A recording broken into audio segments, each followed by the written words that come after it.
현대인의 생명을 위협하는 대표적인 질환, 암. 현대의학의 3대 암 치료법은 외과적 수술과 항암 대비 방사선 치료.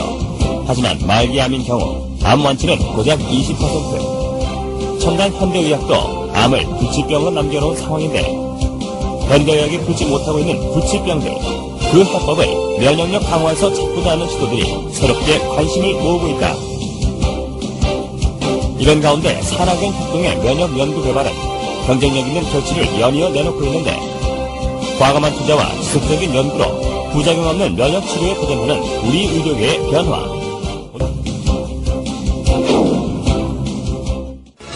천연 생약제에서 추출한 성분으로 만든 항암 기능성 식품이 국내에서 처음으로 개발돼서 이르면 이달 안에 시판될 예정입니다. 주용호 기자가 전합니다. 항암과 암치료 부작용이나 성인병을 예방하기 위해 개발된 기능성 식품입니다. 해모힘과 해바순으로 이름 지어진 이들 식품은 생체 손상을 막고 소혈과 면역 증진, 생체 조직의 재생을 촉진하는 기능을 발휘합니다. 이러한 효능을 입증하기 위해 쥐에게 암세포를 투여해봤습니다. 암세포가 계속 전이되는 왼쪽 쥐와는 달리 기능성 식품을 투여한 오른쪽 쥐에서는 암세포 억제 효과가 나타났습니다. 이번에 개발된 이 두 기능성 식품은 해바라기와 당귀 등 우리의 전통 한약재에서 그 성분을 추출했습니다. 생명공학과 방사선 기술로 천연생약제를 조합해 새로운 복합 물질을 만드는 방식을 썼습니다.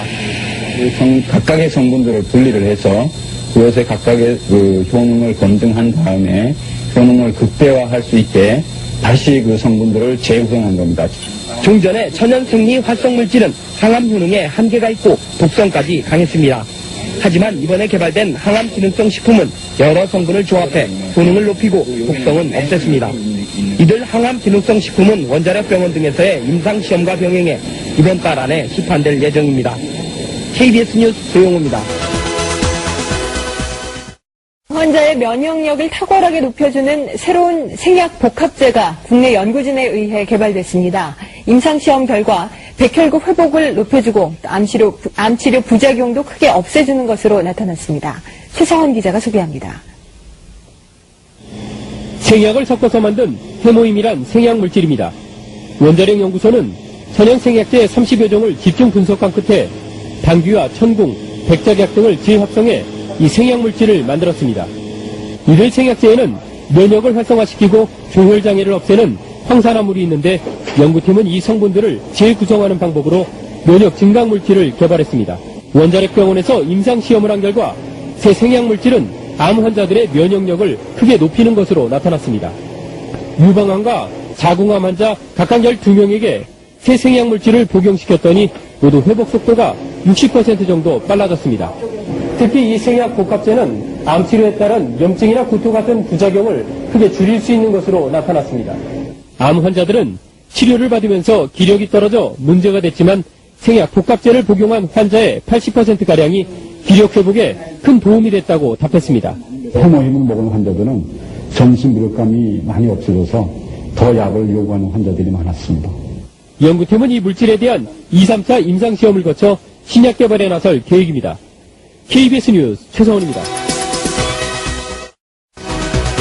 한국원자력연구소가 정부 출연 연구기관으로서는 처음으로 기술 출자를 통한 벤처기업을 설립했습니다. 이번 투자는 금전이 아닌 기술 투자에서 연구기관 벤처 창업의 새로운 모델로 평가받고 있습니다. 대전에서 이정우 기자가 보도합니다. 천연 생약 복합 조성물인 해모임입니다. 한국원자력연구소가 중장기 연구개발 사업으로 개발한 이 생약 복합제는 동물 실험과 암 환자 임상실험에서 효능이 입증되고 있습니다. 이 물질은 임상실험 결과 면역세포 회복 증진과 염증 등의 부작용 억제 효과가 뛰어나고 방사성 치료에 의한 암 발생 억제 효과도 60% 이상 높은 것으로 확인됐습니다. 암 환자 치료 시에 보조제로 활용할 수 있는 것뿐만 아니라 성인병이나 만성질환 환자들에서 면역 조절 기능 회복에 아주 잘 활용될 수 있을 거로 생각이 됩니다. 이 연구 성과물이 기술 출자 형태로 산업체에 이전돼 벤처기업으로 다시 태어났습니다.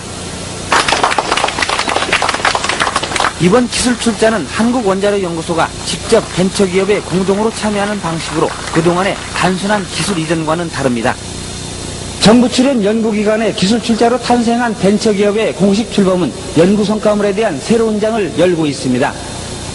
정부 지원만을 받는 연구소에서 탈피해 연구 성과물의 상용화, 산업화를 통해 경쟁력을 강화하고 이익금을 환수해 연구 기반 확충에도 도움을 줄 수 있다는 설명입니다. 연구자들이 더 용기를 가지고 더 좋은 연구 성과 내고 성과가 나오는 대로 민간에 이렇게 기술을 넘겨줘서 민간이 또 새로운 기업을 자꾸 창출하는 그런 아마 좋은 전기를 마련했다고 이렇게 봅니다. 기술투자 벤처기업은 금전 등 실물 자산이 아닌 특허와 실용신안 등 기술 투자로 이루어지기 때문에 연구기관 벤처 창업의 새로운 모델로 평가받고 있습니다.